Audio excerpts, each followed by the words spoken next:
Hello there everyone, welcome back again with another video. In this video we are going to learn how to register user with Fabric network. So let's jump into the VS Code. So in the package.json, let me open this.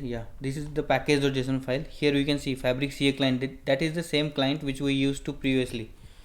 So same client we are using, and for the Fabric network, that is used for writing the API like in invoke chain code or maybe query chain code. So first of all we will register the user. Let's go to the app.js. So the first thing, just go to the API 2.0 folder, and for the first time just run npm install. So this will download all the necessary dependency inside this folder, because in the package.json we have already mentioned all the necessary dependencies. So don't forget to install all the dependency inside this folder. So coming to the app.js, so first API is registering the user. So before that we are creating the server. I will explain in a short here. So we will be using JSON web token. I have already gone through these things just for creating the basic APIs.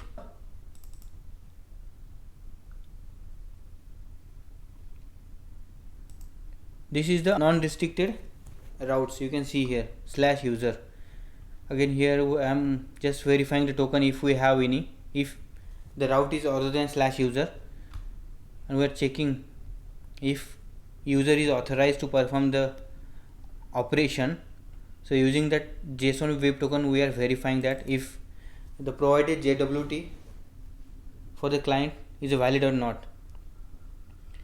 When user hit any APIs, in that case first we check if the route is /user, that is non-restricted route, and if that route is not /users, then we verify the token, because the other APIs are restricted. The client will send the token with the request so that we can verify if the token is valid or not, and later we can proceed.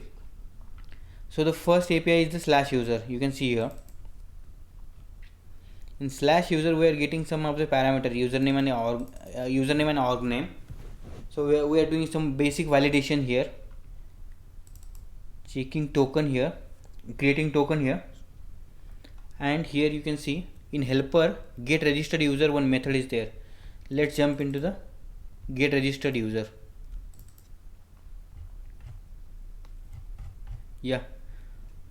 This is the method. So before that I will explain. We are using wallet, path, Fabric CA service, file system. These are the imports we have already added. CC path, before some time I already mentioned we have a connection profile where we have defined all the necessary certificate for require our network. So I am using network configuration. You can use YAML or JSON. Anyway, the final goal is get that specific object. I will show you how we can get that. Console log CCP. So I will be printing CCP, common connection profile. CCP is the common connection profile. Here first of all we are getting a path. We are reading that file and passing that file into the JSON. Let me run this app node helper.js. You can see all the connection profile get printed here. Common connection profile, first network, which is already mentioned in JSON and YAML as well. Let's assume that we want number of peers. CCP dot peers. Now we will get all the peers only. In this way we can access that here.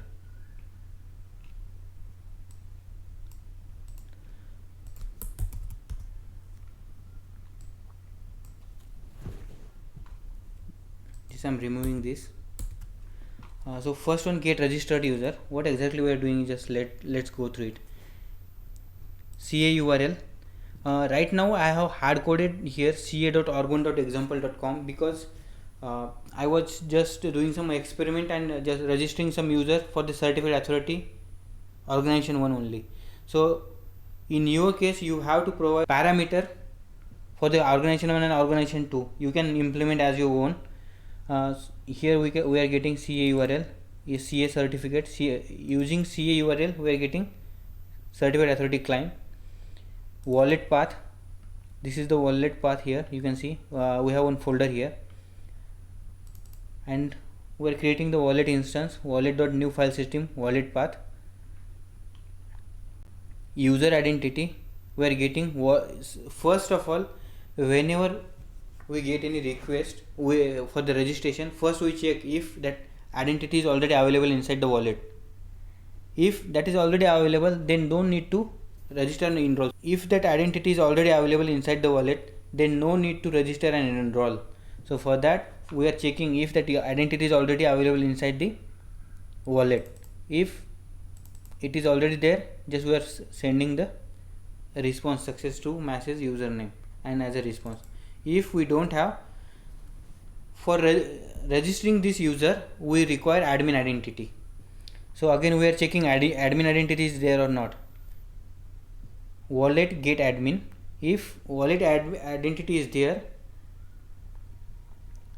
then we will proceed from here. Otherwise, if we don't have wallet identity, here what we are doing,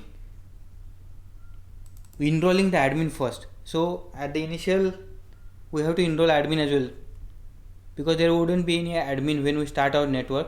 So in that case we have to enroll the admin. So what is the procedure of enrolling admin? You can see at the line number 77 there is one function, that is enroll admin, and inside this function what we are doing, again CA information, CA TLS certificate, certificate authority client, wallet path, wallet, and all these things we are again getting here. Identity we are checking again if it is there. And next one, here you can see line number 100, enrollment. So we are enrolling the admin identity with the enrollment ID is the admin and enrollment secret is the admin PW. And here the certificate X509 identity, credential certificate we are providing this, and we will get that identity. Once we get this identity, we have to put inside the wallet, so that next time no need to go through this process. So we will add this identity into the wallet. Once we have added the wallet, once we have added the identity into the wallet, admin identity, the next task is, where is, yeah, here. So next task is here, build a user object for the authentication with certificate authority. So provider, wallet.get provider registry, get provider, admin identity dot type, and here admin user, we are creating the context for the admin user, and finally we are registering the user using that admin identity, that is the admin context. You can see here we have provided here secret equal to await ca dot register, and we are providing some affiliation, enrollment ID, that is the username, role is the client, and admin user we are providing for the enrolling the new user. So we will get a secret here, and we have to enroll that user with that secret. The process is generally, first we register the user, and after that we enroll that user using that secret we got from the certificate authority. And the same procedure we are following here, secret equal to await ca register, and using the same secret and the username we are enrolling that user. After enrollment we will get a certificate and the private key, you can see here. So this enrollment will have two things, first one is the certificate and the second one is the private key.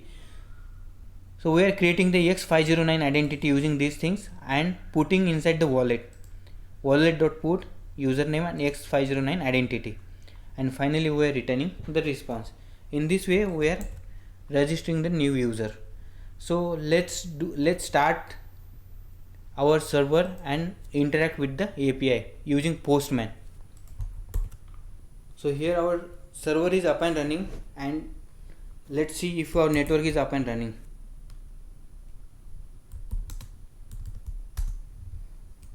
Docker ps we don't have any container running, so we have to run our network first. Go to the artifacts, docker compose up in detached mode.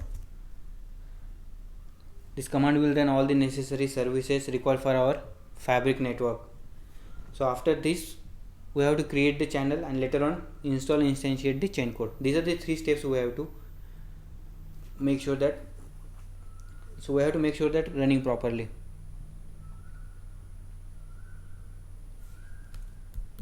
Go to previous folder, create channel.sh, so it will create the channel and join all the peers in the channel. Next one is deploy chain code.sh.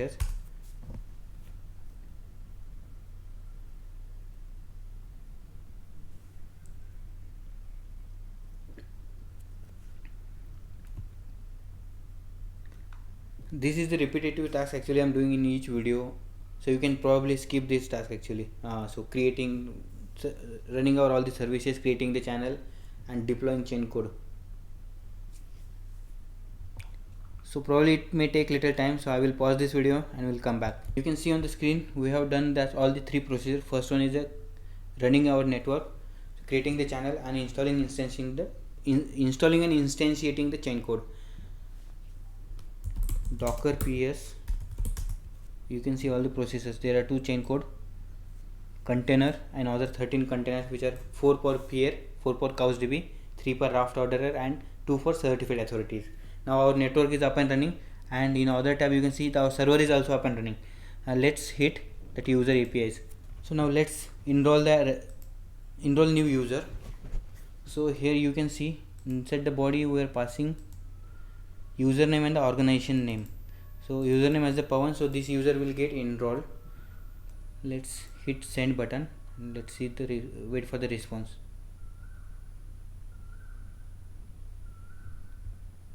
Here you can see the user Pavan enrolled successfully and we got this token. So what exactly happening on the server side, let's see. So first of all, wallet path, this is the wallet path which is available exactly inside the VS Code on the same hierarchy. Yeah, this is the wallet. I will show you. So first one, calling enroll admin method, because at the first request we don't have any admin right now. So first it will enroll the admin, and after that using that admin object we can register and enroll the new user.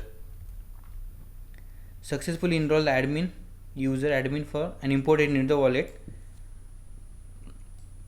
Admin enrolled successfully register and enroll the admin user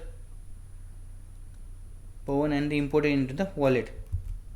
We can see here